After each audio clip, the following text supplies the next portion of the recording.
Just told me a whole lot. We years ago when I first joined the band, this was like in the 90s, and we'd go over to France every year. This wealthy French guy would have a party on the French Riviera, and he'd invite a lot of famous jazz musicians. One year he invited Herbie Hancock, was one of the guests, and Herbie sat in with our band. And Herbie knew all he knew all of Basie's hits. He knew all of the splanks. He knew all of the arrangements. So I just wanted to add to what Glenn was saying. Even Herbie Hancock had definitely done his homework, and he had studied that. It was very obvious. Have a question? Somebody? Oh, yeah. I have a question for Mr. Matthews on behalf of the guitar players and everyone. Yeah. I'm just curious, watching you, how do you conceptualize, particularly like on a tempo like that or any tempo, like what you lock into rhythmically in the rhythm section? I'm assuming this is played on guitar a little bit, but I don't know if we won't. Any of us get into it in as much depth as Yeah, I lock into a couple of things. I lock in with the drums, the drummer, the hi-hat. That's one place where I always lock in with the hi-hat. That keeps things on point. And also listen to the bass, listen to how he's playing his lines. If he's playing, long staccato, short, or whatever, I try to match that as well. So yeah, usually the drums and the bass is where I kind of get the concept of what I'm going to do with the rhythm part. You know what? I'm going to demonstrate something right there. We'll let you guys hear what it sounds like without the guitar, with the Count Basie rhythm section without the guitar. But when he begins to play, watch what happens. Listen to how it locks in even further. So just play a blues, Glenn, Trevor. I can't think of your name, man. Trevor, and I'm only 54. I'm like forgetting stuff. I don't know what's happening. But anyway, you guys play a blues in F or whatever key, and then wait a couple of courses, and we'll come in on the third chorus. Okay, 1, 2, 3. I mean, they sound great. They're very tight, swinging from the beat 1. They're swinging.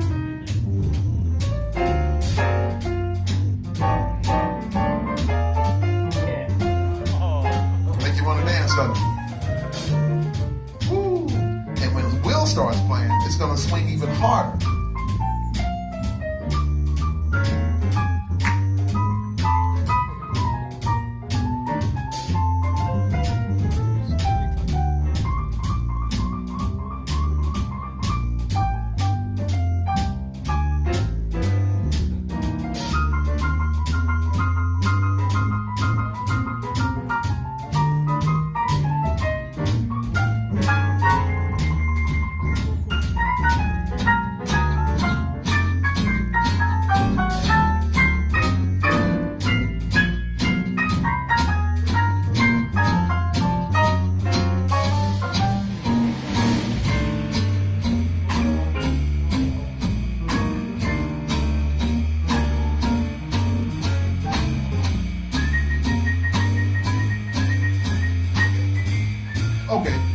So you kind of hear what happens when the guitar begins to play. Again, it comes down to personnel. If you don't have the right person, it just doesn't work. Just as when you have got to understand what your position is, no matter what chair you play. So this is why it's so important about the tradition. I'll echo what Sean said. You've got to learn the tradition. Not to say that you're going to stay there and only play that way, but it frees you up to learn how to play in a new way. That's what the older guys figured out. That's why I always tell students, if you have an instructor that's over 50, they'll tell you the truth. You know what I mean? Seriously. So as many older guys, older women that you can get around, 70, 80, 90 years old, they're still living, go have a lesson with them. Go talk to them about what they did back in the 30s, 40s, and 50s when the music was being created. Because nowadays, it's like a lot of people use John Coltrane as an excuse not to do their homework. You know what I mean? A lot of people want to swim, but they don't want to get wet. So, look, I teach at Florida State. I'm with students all the time, and I see it every day. So anyway, I'm just trying to make a point that this tradition, this is y'all's music. It belongs to you guys. You know, and when we go around the world and when we play and when we see other young musicians playing that are real serious, like some kids in Japan, oh my God, they have every Basie record and they sound like us. It's crazy. I mean, they're like 13, 14 years old, but they're studying Basie all day. I went to this one school, the school we did the clinic at. They start studying Basie at 7 o'clock in the morning, man. I'm serious. It's unbelievable. But what that showed us was it was just something, they just found something that they knew was important and they stuck with it. And they're learning everything Freddie Green did. They're learning everything Snooki did, everything Marshall. I mean, it's unbelievable. So what they'll be able to do eventually, they'll be able to carry it on. They'll be able to push it a little bit. But everybody that doesn't understand that, again, Sean said, you might think you're playing something new. No, somebody's already done that 30 years prior and you won't even know. So anyway, that's what happens with the rhythm section. Let me give you an example. Oh, you want to add something to that? Yeah, just, the Coltrane thing, I think is an interesting, kind of a funny issue and that arises all the time. But if you were to talk to Coltrane, he would tell you what he did. And if you go far enough back in history, you can see that he studied all of the stuff before him. He played alto. He sounded more like Charlie Parker than Charlie Parker. Then in 51, he's playing tenor. There's some recordings where you swear up and down it's Dexter Gordon. It's John Coltrane.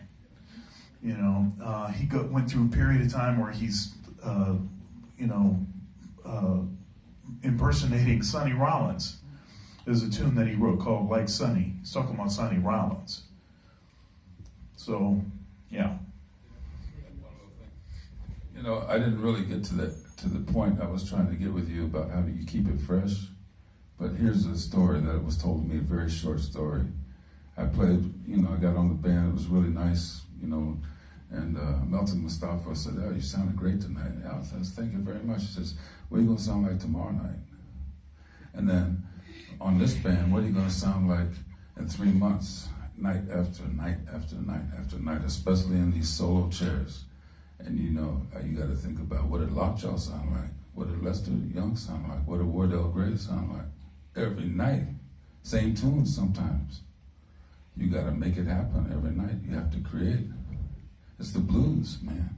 The blues is infinite, You can play the blues all your life and still can't accomplish everything, you know what I mean? You just tell a story every night. That's what it's about. That's the real deal, Just one addition to what Sean was saying about Coltrane. How many of you know who Earl Father Hines was? Yeah. Raise your hand if you heard of Earl Father Hines. Okay, he talked about stride piano. So he had a big band, and Coltrane played it. And he played with Louis Armstrong. So the connection, Coltrane also played in Johnny Hodges' big band, if you can find that recording. I did my master's thesis on Johnny Hodges, and what I did in the thesis was I studied his influence. Does anybody know who Johnny Hodges' influence was? Raise your hand. Sidney Bechet. And what I did was I looked at some of the early,